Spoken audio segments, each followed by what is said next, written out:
Good evening प्यारे बच्चों, मैं हूं आपके एजुकेटर पूर्णिमा आदर सिंह और हम आपकी वर्कशीट नंबर 21 करेंगे जो कि आपकी हिंदी की वर्कशीट है। बस की यात्रा हम चैप्टर पढ़ रहे हैं, कक्षा आपकी 8वीं है।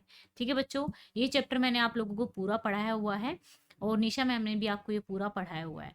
तो 29 सितंबर यानी कि कल की ये वर्कशीट है। तो चलिए आगे देखते हैं। जो खटारा सी बस होती है वो किस तरीके से उन चार दोस्तों को पहुंचाती है। ठीक है, बस की यात्रा व्यंग है। व्यंग क्या होता है? जब हम अपनी बात को हंसी मजाक में कह देते हैं, बात की बात हो जाती है और बुरा भी नहीं लगता है। एक पुलिया से ऊपर पहुंचे ही थे कि एक टायर फिस करके बैठ गया। वह बहुत जोर से हिलकर थम गई। कौन? बस। अगर स्पीड में होती तो उछल कर नाले में गिर जाती। मैंने उस कंपनी के हिस्सेदार की तरफ पहली बार श्रद्धा भाव से देखा, क्योंकि वो हिस्सेदार कह रहे थे ना, अरे भाई चलेगी चलेगी, क्यों नहीं, बस तो चलेगी ना। वह टायरों की हालत जानते हैं, फिर भी जान हथेली पर लेकर इस बस से सफर कर रहे हैं। चलो, उन दोस्तों की तो मजबूरी थी, है ना, कि भाई उनको ड्यूटी पे हाजिर होना था, लेकिन जो बस के हिस्सेदार थे वो भी उसी बस में सवार थे और उनको पता भी था कि बस की क्या हालत है, फिर भी उस बस में बैठे थे। तो इसीलिए वो कहते हैं कि उनके श्रद्धा भाव के लिए तो उनके अंदर मतलब श्रद्धा भाव उमड़ पड़ता है। उत्सर्ग की ऐसी भावना दुर्लभ है। सोचा, इस आदमी के साहस और बलिदान भावना का सही उपयोग नहीं हो रहा है। कितना साहसी है और बलिदान देने को तैयार है। तो सही तो कह रहा है जो लेखक है, वो सही कह रहे हैं कि भाई सही उपयोग नहीं हो रहा है, इतना साहस है इसमें। तो इससे तो किसी क्रांतिकारी आंदोलन का हिस्सा होना चाहिए था। अगर बस नाले में गिर पड़ती और हम सब मर जाते तो देवता बाहें पसारे उसका इंतजार करते, कहते वह महान आदमी आ रहा है जिसने एक टायर के लिए प्राण दे दिए। सोच के देखो कितनी अच्छी, कितनी अच्छी लाइन है ना ये। मतलब लेखक ने कितने अच्छे तरीके से लिखा है। तो जब आपसे पूछा जाए, देखो मुझे तो ये वाला अंश ज्यादा अच्छा लगा है कि अगर बस नाले में गिर जाती, तो ये थर्ड क्वेश्चन में आप लिख लेना आंसर। क्वेश्चन नंबर थर्ड का आंसर है ये, आंसर नंबर थर्ड है ये आपका। ठीक है, तो वो जिसने एक टायर के लिए प्राण दे दिए मर गया पर टायर नहीं बदला। ठीक है, दूसरा घिसा टायर लगाकर बस फिर चली। अब हमने वक्त पर पन्ना पहुंचने की उम्मीद छोड़ दी। पन्ना कभी भी पहुंचने की उम्मीद छोड़ दी। पन्ना क्या, कहीं भी कभी भी पहुंचने की उम्मीद छोड़ दी। लगता था जिंदगी इस बस में गुजारनी है और इसे सीधे उस लोक को प्रयाण कर जाना है, क्योंकि वो बस बहुत ही खस्ता हालत में थी। इस पृथ्वी पर उसकी कोई मंजिल नहीं है। हमारी बेताबी तनाव खत्म हो गए। अब हम बड़े इत्मीनान से घर की तरह बैठ गए। चिंता जाती रही, हंसी मजाक चालू हो गया। उत्सर्ग का मतलब होता है क्या, त्याग की भावना थी। प्रयाण का मतलब होता है प्रस्थान या फिर मरना। बेताबी बेचैनी, इत्मीनान होता है तसल्ली से आराम से बैठ जाना। ठीक है, तो चलिए इसके क्वेश्चन आंसर्स करेंगे। लेखक कंपनी के हिस्सेदार की किस त्याग की भावना, यानी कि त्याग होता है उत्सर्ग, या फिर की भावना को दुर्लभ कह रहे थे। ठीक है, लेखक ने कभी भी, क्वेश्चन नंबर 1 2 ये कटे हुए हैं आपकी वर्कशीट में।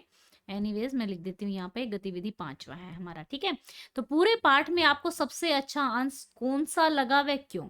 तो यहाँ पे मुझे सबसे ज्यादा जो हंसी आई थी यहाँ पे इस वाले उसमें आई थी, और भी बहुत सारे आपके इस चैप्टर को जब आप पढ़ोगे तो मतलब ट्रस्ट में, जब मैंने पढ़ा था ना इस चैप्टर को, तो बहुत मैं हंसी थी इस चैप्टर को पढ़ते हुए।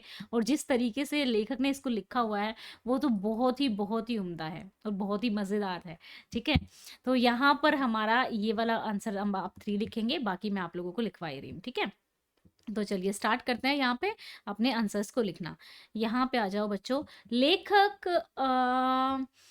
कंपनी के हिस्सेदार की किस उत्सर्ग की भावना को दुर्लभ कह रहे हैं? कंपनी के हिस्सेदार यह जानते हुए भी कि बस के टायरों की हालत बिल्कुल खराब है, फिर भी जान हथेली पर लेकर इस बस में सफर कर रहे हैं। लेखक कंपनी के हिस्सेदार की इस उत्सर्ग की भावना को दुर्लभ कह रहे हैं। अब चलते हैं नेक्स्ट पे। लेखक ने कभी भी कहीं भी पहुंचने की उम्मीद क्यों छोड़ दी, सोचकर बताइए। बस का पहला टायर खराब हो गया था, उसके बदले में दूसरा टायर भी घिसा हुआ लगा दिया। यह देखकर लेखक ने कभी भी कहीं भी पहुंचने की उम्मीद छोड़ दी थी। अब हम क्वेश्चन नंबर 3 करेंगे। पूरे पाठ में आपको सबसे अच्छा अंश कौन सा लगा, वह क्यों लगा? ठीक है, तो मैं आपका ये वर्कशीट में से आपको कर लेना है जो मैंने आपको बताया है कि ठीक है। नंबर 4, यदि आप लेखक के साथ उस बस में यात्रा कर रहे होते तो आपका अनुभव क्या होता? कल्पना करके अपने अनुभव को आपको लिखना है, ठीक है? तो यहाँ पे देखिए, यदि मैं लेखक के साथ उस बस में यात्रा कर रहा होता तो हमारे अनुभव भी कुछ ऐसे ही खट्टे-मीठे होते। कभी बस की इतनी खटारा हालत को देखकर हँसते और जब बीच रास्ते में खराब होकर खड़ी हो जाती तो गुस्सा भी करते। पूरे सफ़र में यही दुआ करते रहते कि किसी भी तरह से आज ये बस हमारा सफ़र पूरा कर दे, फिर कभी ऐसी बस में नहीं बैठेंगे। ठीक है? अब गतिविधि। गतिविधि करनी है आपको। यहाँ पे गतिविधि में ये पूछा गया है आपसे कि क्या आपके साथ कभी ऐसा हुआ है जो आपने किसी डर की चिंता छोड़ दी हो कि अब तो जो होना है हो जाने दो और आप निश्चिंत हो गए हों? उस अनुभव को लिखिए। आप उस घटना को याद करने में अपने घर के सदस्यों की सहायता ले सकते हैं। ये गतिविधि है।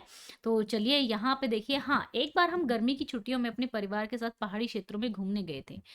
बस पहाड़ों को काट कर बनाई गई सड़क पर चल रही थी, तभी मेरी नज़र खिड़की से बाहर गहरी खाई की ओर पड़ी, जिसे देखते ही मैं एकदम से डर गया और ऐसा लगा जैसे हमारी बस इसमें गिर जाएगी।